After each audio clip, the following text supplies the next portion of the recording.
আজকে আমাদের গল্পটি অক্ষয় কুমার অভিনীত লক্ষ্মী মুভি থেকে অনুপ্রাণিত। গল্পটি 17 বছর বয়সী লক্ষণের, যে দীপাবলির ছুটি কাটাতে কোচিতে তার মাসির বাড়িতে যাচ্ছিল। লক্ষণের পরিবার সবেমাত্র তার মাসির গ্রামে প্রবেশ করেছিল, ঠিক তখনই লক্ষণ প্রচণ্ড তৃষ্ণার্ত হয়ে পড়ে এবং তার বাবা কাছের একটি দোকানে তাদের গাড়িটি থামায়। কিছু দূর যেতেই লক্ষণের বাবা দেখতে পেলেন একদল মানুষ ভিড় করে দাঁড়িয়ে আছেন। তিনি কাছে দাঁড়িয়ে থাকা লোকেদের জিজ্ঞাসা করতে লাগলেন, কেন এত ভিড়? কেউ উত্তর দেওয়ার আগেই লক্ষণের চোখে পড়ল ভিড়ের মাঝখানে পড়ে থাকা এক মহিলার মৃতদেহের উপর। মৃতদেহটি দেখার সাথে সাথেই লক্ষণের মনে হলো তার উপর দিয়ে একটা ছায়া চলে গেল। তারপরই তার দৃষ্টি পড়ে রাস্তার উপর পড়ে থাকা মহিলাটির মেকআপের দিকে। সবার নজর এড়িয়ে এসে সেখান থেকে ব্রেসলেটটি তুলে নিল। এরই মধ্যে লক্ষণের বাবা তাকে ডাকতে শুরু করলেন। সে দ্রুত ব্রেসলেটটি পকেটে রেখে সেখান থেকে চলে গেল। তার মাসির বাড়িতে পৌঁছানোর পর লক্ষণ একটু অদ্ভুত আচরণ করতে শুরু করল। তার আচরণ দেখে পরিবার ভাবল সে হয়তো মৃতদেহ দেখে একটু ভীত সন্ত্রস্ত হয়ে গেছে, কিন্তু লক্ষণের মনোযোগ তখনও তার সাথে থাকা ব্রেসলেটটির দিকেই পড়েছিল। সে তার ঘরের আয়নার সামনে এটি পড়ত এবং নিজের মনে হাসত। একদিন যখন লক্ষণ তার ঘরে ব্রেসলেটটি পরে দাঁড়িয়েছিল, তখন তার মনে হচ্ছিল যেন সে একজন মেয়েতে রূপান্তরিত হচ্ছে। সে তার মাসির মেয়ে স্বপ্নার কাছে গেল এবং তাকে মেকআপের জিনিসপত্র চাইল। তারপর সে মাসির ঘরে গেল এবং তার শাড়ি এবং লিপস্টিক নিয়ে এসে যখন সে তৈরি হচ্ছিল, তখনই লক্ষণের বাবা তার ঘরে এলেন এবং তাকে দেখে তার বাবা বকাঝকা করতে শুরু করলেন। লক্ষণ কেঁদে কেঁদে তার বাবাকে জানায় সে মেয়ে হতে চায়।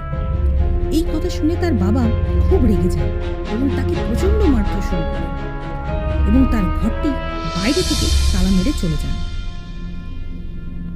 লক্ষণ তার ঘরে বসে জোরে কাঁদতে শুরু করল। হঠাৎ সে দেয়ালে একটি মেয়ের ছায়া দেখতে পেল। ধীরে ধীরে ছায়াটি তার দিকে এগিয়ে আসতে শুরু করল। ছায়া দেখে লক্ষণ একটু ভয় পেয়ে গেল এবং দরজায় ধাক্কা দিতে লাগলো, কিন্তু কেউ দরজা খুলল না। সে যখন ঘুরে তাকালো, সে কাউকে দেখতে পেল না। তারপর হঠাৎই তার বিছানার নিচ থেকে একটা অদ্ভুত শব্দ ভেসে এলো, কেউ যেন লক্ষণকে ডাকছে।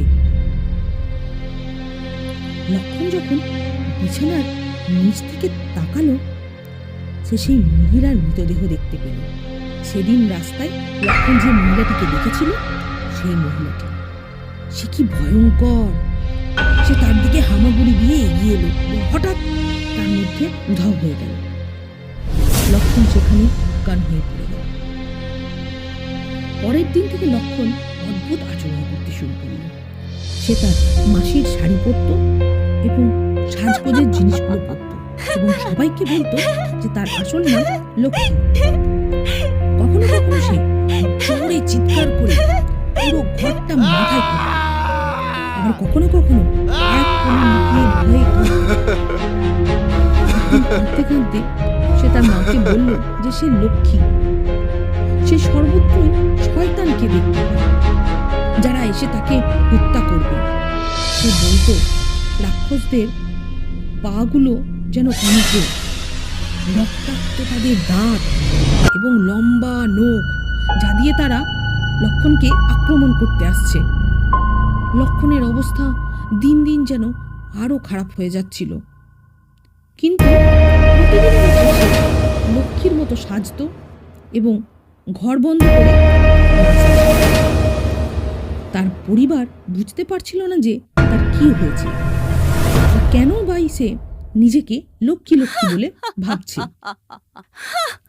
লক্ষণের বাবা তখন নিরুপায় হয়ে আশেপাশের লোকজনের কাছে সাহায্য চাইতে শুরু করলেন। জিজ্ঞাসাবাদের পর তিনি জানতে পারলেন যে সেদিন রাস্তায় যে মৃতদেহটি তিনি দেখেছিলেন, তার কারণ জোসেফের, অর্থাৎ লক্ষ্মীর। জোসেফ একটি ছেলের প্রেমে পড়েছিল, তাই সে তার নাম পরিবর্তন করে লক্ষ্মী রেখেছিল। তারা একে অপরকে বিয়ে করতে চেয়েছিল, কিন্তু জোসেফের পরিবার তাতে রাজি ছিল না। তাদের কাছে এটা করা ছিল একটা গুরুতর পাপ। গ্রামের মানুষের কাছে যাতে তাদের মাথা নিচু না হয়, তার জন্য অপমানের ভয়ে তারা যোসেফ অর্থাৎ লক্ষ্মীকে জনসমক্ষে মৃত্যুদণ্ড দেয়। লক্ষণের বাবা এই কথা শুনে ভীতসন্ত্রস্ত হয়ে পড়েন। লক্ষণের প্রতি তার আচরণের জন্য তিনি গভীরভাবে অনুতপ্ত হন। তিনি বুঝতে পারেন যে লক্ষ্মীর আত্মা তার ছেলে লক্ষণের দেহে প্রবেশ করেছে। তিনি দ্রুত বাড়ির দিকে রওনা দিলেন পুরো ঘটনাটি জানার পর। কিন্তু ততক্ষণে অনেক দেরি হয়ে গেছে। সেদিনও লক্ষণ তার ঘরে নাচছিল। হঠাৎ সে অনুভব করল শয়তানরা তাকে হত্যা করার জন্য তার দরজায় এসেছে। তাদের দাঁত ছিল লম্বা মুখগুলো যেন লক্ষণের দিকেই তাক করেছিল।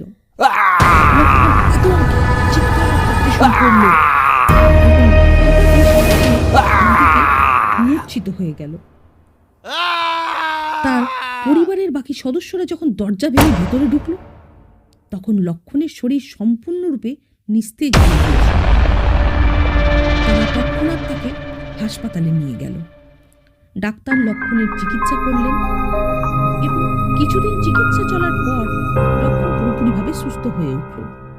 লক্ষণের পরিবার যোসেফের জন্য করুণা অনুভব করল এবং তার জন্য প্রার্থনা করল। যখন তারা লক্ষণের কাছে ব্রেসলেটটি দেখল, তারা সেই ব্রেসলেটটি যোসেফের কবরের কাছে মাটি চাপা দিয়ে দিল। আজ আর লক্ষণের লক্ষ্মীর কথা কিছুই মনে নেই। কিন্তু লক্ষ্মীর মতোই অনেক মানুষ আছে যারা তাদের পছন্দের জন্যই সমাজের কাছ থেকে খারাপ আচরণের সম্মুখীন হয়।